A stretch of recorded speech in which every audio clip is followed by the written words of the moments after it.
You must have known that what you were doing was contrary to the sort of prevailing wisdom of the time. I knew it wasn't really the way that people that you were supposed to climb, but it wasn't until I started going to Yosemite, for instance, and starting to do hard routes there that I had people let me know that what I was doing was not okay.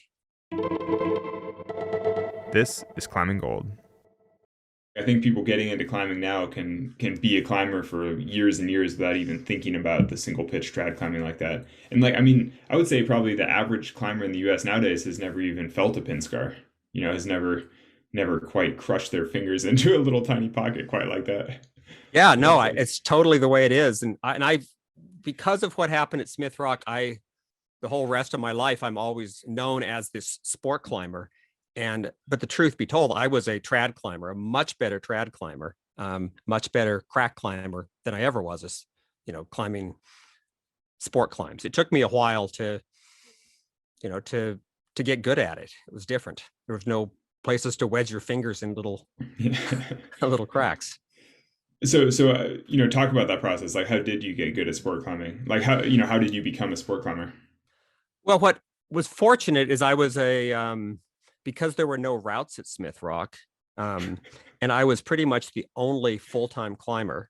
So you see people on the weekends, but during the week I'd be out there. There were no climbers, there were no routes, but I bouldered, and I bouldered with Chris Jones, who was a super strong, accomplished climber who did a lot of stuff in Colorado.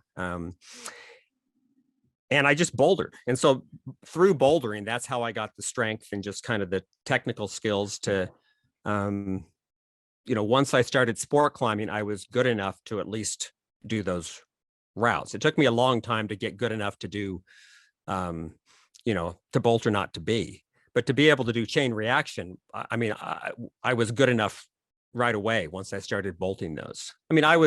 Bouldering back then was different. Now I cannot even imagine, the level that they're climbing, but for me, it was like V10, maybe V11. That was the absolute peak. I just wasn't strong enough to do anything harder. Like, I still think that's pretty hard. I'm like, oh geez.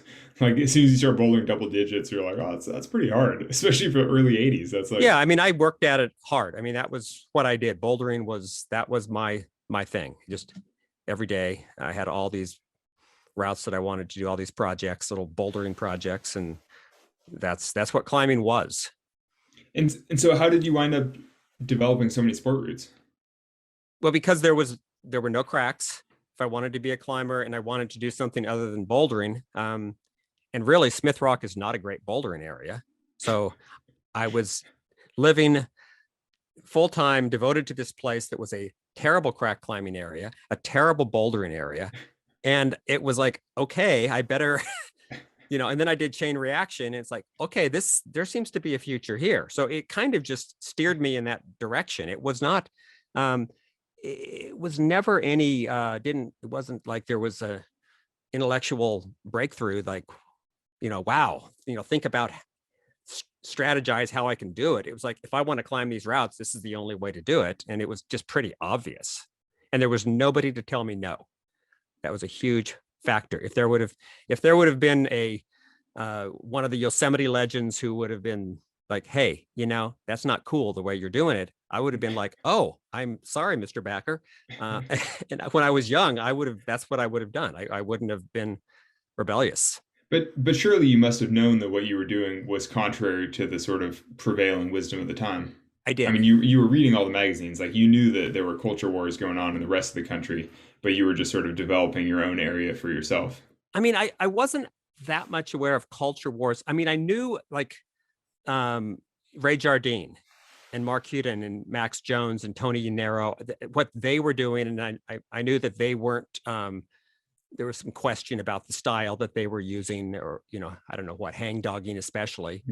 Um, but again, it seemed, if I didn't really grow up in this tradition, like if you were a Yosemite climber, you grew up, or in Colorado, you grew up with all of the history, and it just seemed like the logical way to do things.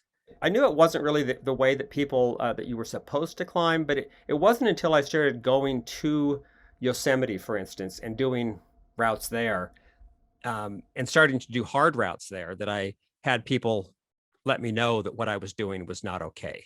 Like I did cosmic debris just a few months after I did chain reaction. Oh, And yeah. of course on that, I, hang dog and working out, the moves and all that sort of stuff. I ended up, that's back in the days of EBs, and it was really hard. And so I just, it's like, there's no reason to wear shoes. And so I just did it barefooted, which was really a whole lot easier because you could just jam your toes in the crack. But that wasn't, it was the fact that I would hang. I don't remember when I was first called a hang dog, but initially it was not a compliment.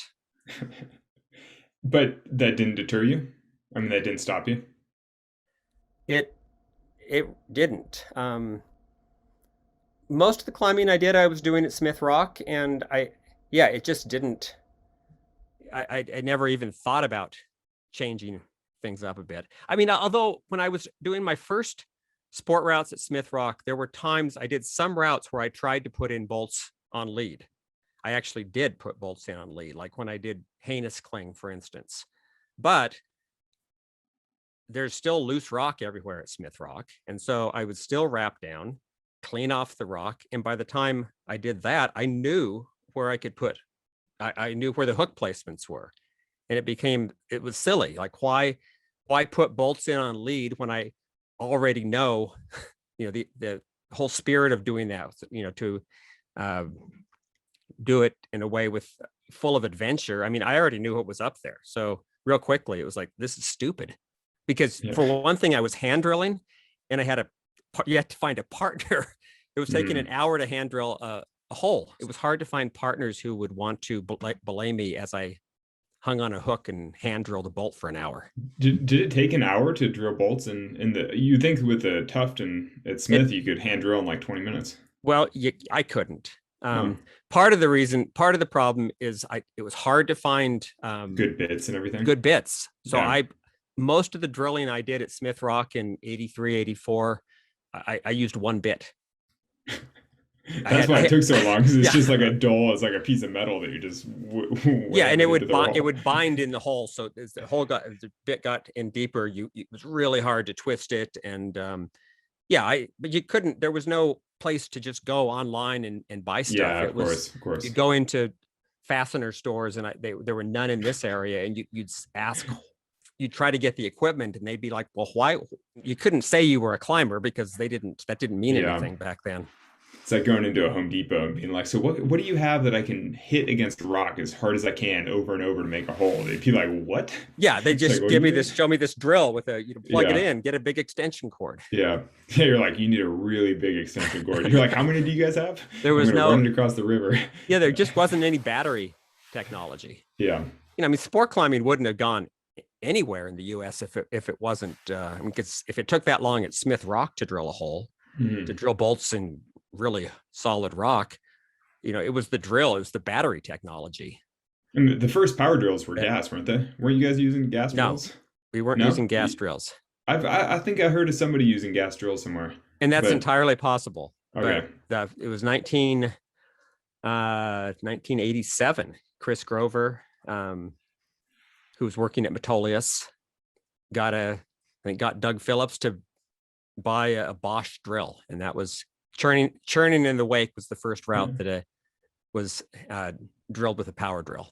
And that was with a battery. That's like an electric drill. With a battery. You could only get like 4 holes maybe with one battery pack.